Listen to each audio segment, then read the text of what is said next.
Nashville, Noir, Chapter 8. I rolled my suitcase out of my room and lugged it down the 2 flights of stairs. Mrs. Granger met me in the foyer. "Are you sure you don't want to stay?" Mrs. Granger asked. "I'm afraid I can't," I replied, "but I appreciate your courtesies, and of course I'll stay in touch." I leaned my rolling bag against the wall and rummaged in my bag to find my notebook. I tore out a piece of paper. "Here's where I'm staying." I've written down the name of the hotel and my cell phone number, in case you need to reach me. I was eager to get settled before facing the situation. I had considered calling Detective Billy to set up an appointment, but decided instead just to show up at his office later that day. It's easy to put someone off on the phone, but not so easy when you're staring them in the eye.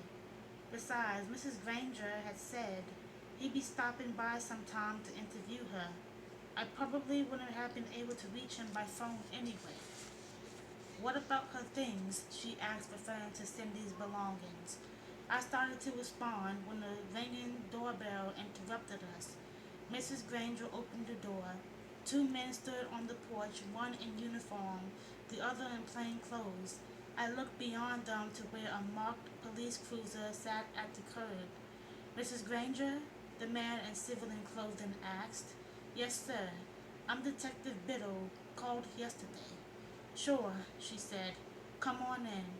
As they stepped into the foyer, Biddle eyed me. "I'm Jessica Fletcher," I said. "We spoke on the phone." "Yes, ma'am, I remember," he said. "I was going to stop in later this afternoon to see if I could speak with Mrs. Blaskowski's, or rather Miss Gable." "Had a hunch you'd be showing up," he said, not sounding pleased. "That sheriff of yours is a persistent sort." I smiled. "He is when he wants something. Called twice this morning about you. Says you're a good friend of the kid's family and that you'll be the only friend she has here in Nashville. Mother's in the hospital and all that." "Yes, it's a sad situation," I said. "I hope you'll let me speak with Cindy." "You're pretty persistent too, Mrs. Fletcher." He shrugged. "But in any case, it's not up to me. It's up to her and the sheriff's department that runs the women's prison out in Anti-Age. They got their rules. Besides, she refused to put any names on her visitor list. She's got a lawyer now. I'll get you the name. Why don't you take it up with him?" "Thank you, I'll do that." He turned to Mrs. Granger. "In the meantime, I have some questions for you." "Do you mind if I sit in?" I asked. Detective Biddle rolled his eyes and looked at me as though I uttered a crude 4-letter word. "I like her with me," Mrs. Granger said. "She's a famous mystery writer." "So I hear," he said. "I've already been through Cindy's room," I said, and now his expression said I come up with a string of perplexed tales. "I stayed here overnight and—" "Touch anything in her room?" he asked. "A few things. It's not taped off as a crime scene. I didn't see anything wrong with looking around and trying to understand what led up to what she's accused of doing." His long sight said many things, none of them favorable. "Stay out of her room, okay?" he said. "Leastways till we get finished with it." "Certainly, if you wish." Although he had not responded to my request to join them, I followed anyway into the kitchen, where he and Mrs. Granger sat at the table. The uniformed officer stood near the door. I chose an inconspicuous spot on the opposite side of the room. If Biddle realized I was there, he didn't say anything. He asked Mrs. Granger a series of questions that didn't elicit any useful information as far as I was concerned. When the questioning was concluded, Mrs. Granger led Biddle and the uniformed officer up to the 3rd floor, where they spent a half-hour in Cindy's room. I stayed in the kitchen until they returned, carrying Cindy's laptop, computer, guitar case, backpack, and an evidence bag, holding whatever else they'd taken from the room. "Doubt if we need to tape off the room," Biddle announced. "We did a thorough search, got everything there was to find." "Did you look under the mattress?" I asked. He chuckled. "You read too many mysteries, Mrs. Fletcher. Nobody hides things under their mattresses these days." I raised my eyebrows but didn't say anything. There was a moment of uncomfortable silence. A look of consternation crossed Biddle's face. He turned to the uniformed officer. "Go on up again and look under the mattress," he said. The officer returned a few minutes later, waving the manila envelope. Biddle scowled at me, and I feared that I made an enemy. I hated to have to tell them about the envelope, but if Sydney was guilty, the police were entitled to see it, and if she was innocent, well, the same still held true. The fact of the matter is, I couldn't live with myself if I'd been responsible for knowingly withholding evidence. "Have a car here in Nashville, Mrs. Fletcher?" Biddle asked, interrupting my thoughts. He seemed to have gotten over his preg at me. "No, I'm afraid I don't drive."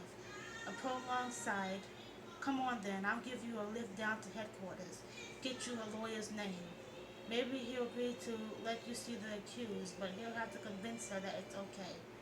"I understand perfectly, Detective Biddle, and I very much appreciate what you're doing."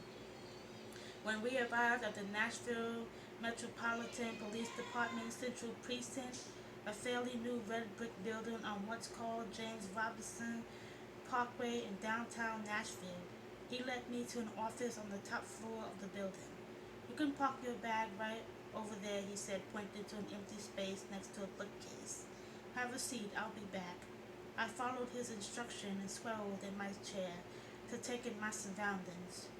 Mort Metzger's office is fairly organized, although on occasion it looks as though a whirlwind has hit it. No one would ever accuse her of being naturally neat. Biddle's environment, on the other hand, reflected someone who might be obsessive compulsive. Every piece of paper was squared on the desk, and pens and pencils were lined up evenly. No photograph or citation hanging on the walls was even slightly crooked. Books on a series of shelves behind the desk stood neatly in rows, not one protruding further out than any other. I was perusing the books on Biddy's shelf when he returned. He took a candy bar from his pocket and put it on the desk, then removed his suit jacket and carefully draped it over the back of his chair. He was a short, stocky man with a thick neck, a large chest, and muscular arms that were evident beneath his shirt sleeves. He wore a starched pale yellow shirt with a purple tie and suspenders to match. He was a fussy dresser, if not one I would describe as particularly stylish. "This isn't my office," he declared. "I work out of the West Precinct. We cover Music Row, where the murder took place, but we're undergoing renovations of the building, so I hang out here." He grimaced for a moment under an unspecified pain and said, "Okay, Mrs. Fletcher, here's the deal. Just talk to the district attorney's office. As it happens, Miss Gabriel's court-appointed attorney is in the records room now, going over some reports. When he comes out, you can ask him about putting you on the young lady's visitor list. Judging from the way she's been acting since we picked her up, she might not want to see you.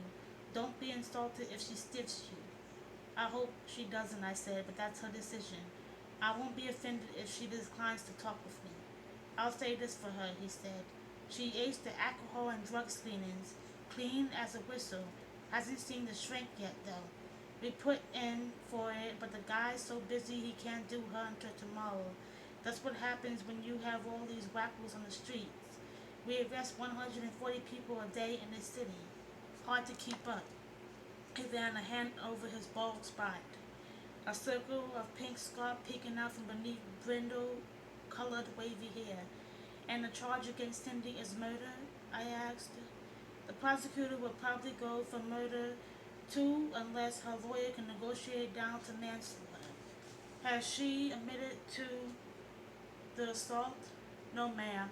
Says she saw him there, got scared, and ran out to call the cops. Of course she never made that call. She just disappeared." "Did she give a reason for why she was there in the first place?" "Said she had an appointment, but he kept her twiddling her thumbs. Said she went in to tell him she couldn't wait around anymore and found him on the floor. That's her story, but we don't believe it how it went down." "So far, it sounds pretty circumstantial to me. Have you looked into any other possible suspects?" Biddle picked up the candy bar he left on the desk and tore open the wrapper. Want one? He asked. Got another in my jacket pocket. No thanks, I replied. It's a Goo Goo Gluster, he said, eyeing me. Should I know what that is? Made right here in Nashville. Can't call yourself a southerner if you never had a Goo Goo. I smiled. I have to try one some other time. He shrugged and leaned back, his leather chair squeaking under his weight.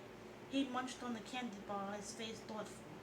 Finally, he sighed and said, We're professionals, Mrs. Fletcher. Fact remains, your girl was at the scene and her print on the trophy she used to kill him. A trophy? Award then, same as like a Grammy or an Oscar? CMA, Country Music Award, big and heavy. And before you ask again, yes, I had my guys check out the staff and whoever else was in the building. His and his secretary, a Miss Anderson, Edwana's her first name, said he was alive when she left for home at 5 and passed your girl in the hall coming in. Is she the only one who saw Cindy? No, ma'am. The security fellow Biddle leaned forward, winced at the chair's shaky objection, and ran his index finger down the front page of the report on his desk.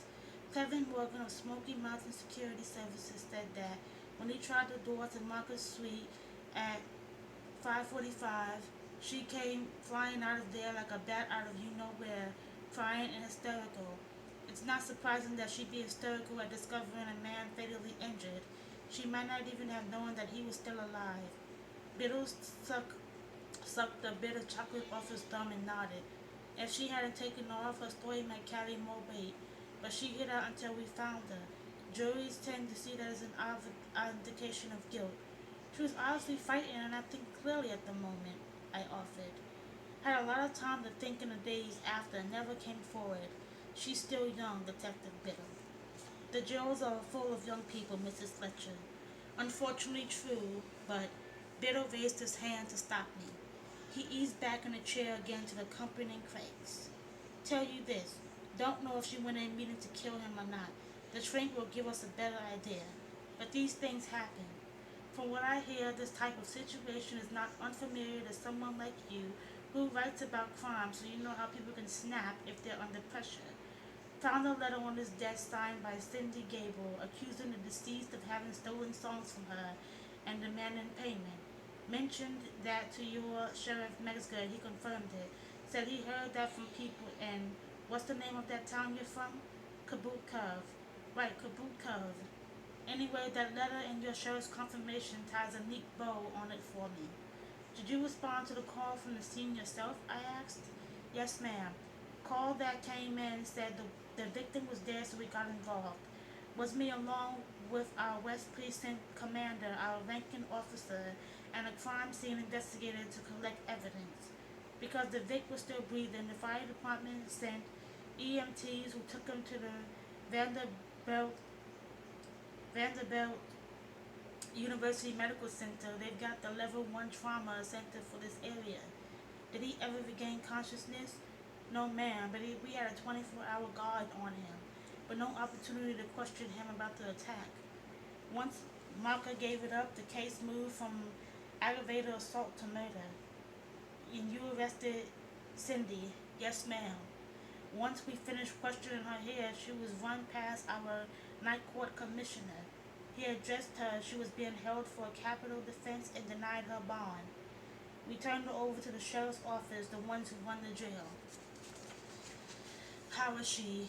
I asked. What I hear, she's doing okay. I called out there to check on her. She's sort of a fragile type, so I asked them to handle her with kid gloves. Keep her away from the hardened criminals. They're very sharped out there. Already had her in isolation for her own safety. Don't worry, she hasn't been abused or browbeaten, but they can watch her more carefully and make sure she doesn't become a suicide risk. Good heavens, is that a possibility? You never know, especially with first-timers. How long do you think the lawyer will be? I asked, anxious to see Cindy and gauge her frame of mind for myself. He shrugged. Could be some time. He heaved himself out of the chair, which continued rocking as if his body was still sitting in it. I'll go check, he said, leaving me alone in his office. The detective had been remarkably cordial and forthcoming, considering we never met, and looking back at the rocky start, we had over the phone. I had to credit Acapulco Cove Sheriff for that. Mort had paved the way, not only giving me Biddle's name, but called on the detective and advanced and alerted him to my interest in the case. What was distressing me at that moment was a suspicion that the Nashville police were convinced that they had already solved the crime, convinced that Sidney was Marcus' killer, and disinterested in pursuing other leads, other suspects. I hope that wasn't the case. A rush to judgment wasn't unusual in other cases in which I unfortunately ended up involved, much to my dismay and to Seth Hazlett's charging. The police fell under pressure to solve a crime, especially murder, within 48 hours. After that, the thinking goes, witnesses began to forget what they saw or don't remember it as clearly as they would closer to the commission of the crime, and even the accused may lose track of the details. Television and news accounts can also influence memory as well as neighborhood gossip and the options of family and friends' opinions of family and friends. I pulled out a small notepad from my shoulder bag and wrote down the names of Marcus' secretary, Edwana Anderson, and the security man, Clevon Morgan, of Smoky Mountain security officers. I just finished when Biddle returned to the office and invited me to accompany him downstairs. In the lobby of the building, he introduced me to a tall, young, slender African-American man wearing a gray pinstripe suit that draped nicely on his frame, white button-down shirt, and muted maroon tie. "This is Jamal Washburn, Mrs. Fletcher, Cindy's court-appointed attorney." Mr. Washburn extended his hand, and we shook. "I understand from the detective that you like to go see my client," he said. "Eyeing my rolling suitcase. That's right," I said, "with your permission." "You know you're not allowed to bring her anything." "Of course," I said. "This is mine. I just haven't had a chance to check into my hotel yet." We stood talking while Detective Biddle moved away to speak with an officer at the reception desk. "Your visiting her is fine with me, Mrs. Fletcher," he said. "I'm glad that you're here. At first you didn't want to see anyone from home. Now she's changed her mind. Since you're a pretty famous person where she lives, I imagine she trusts you." "I certainly hope so," I said. "But before I see her, can we have a moment to talk?" "We can have more than a moment," he said. "We can sit there if you like." He indicated a row of chairs against the wall. "But frankly, I'd like to grab some lunch first if you don't mind." "Not at all," I replied. "I could use something to eat myself." "Great. Then we'll drive out to Antarch to the women's facility. There'll be plenty of time to talk." Before we left, I shook hands with Detective Biddle. "Thank you so much," I said. "Not at all, Mrs. Fletcher," he said. Glad to oblige a fellow officer." "You say hi to Sheriff Mesger from me. It was nice to meet you." "It was nice to meet you too, Detective. But don't think you can get rid of me so easily. If Cindy is innocent, as I suspect she is, I'll be back. Is that a threat or a promise, Mrs. Fletcher?" I smiled to soften my answer. "Maybe a little bit of both." Like, comment, and subscribe on this video. Bye.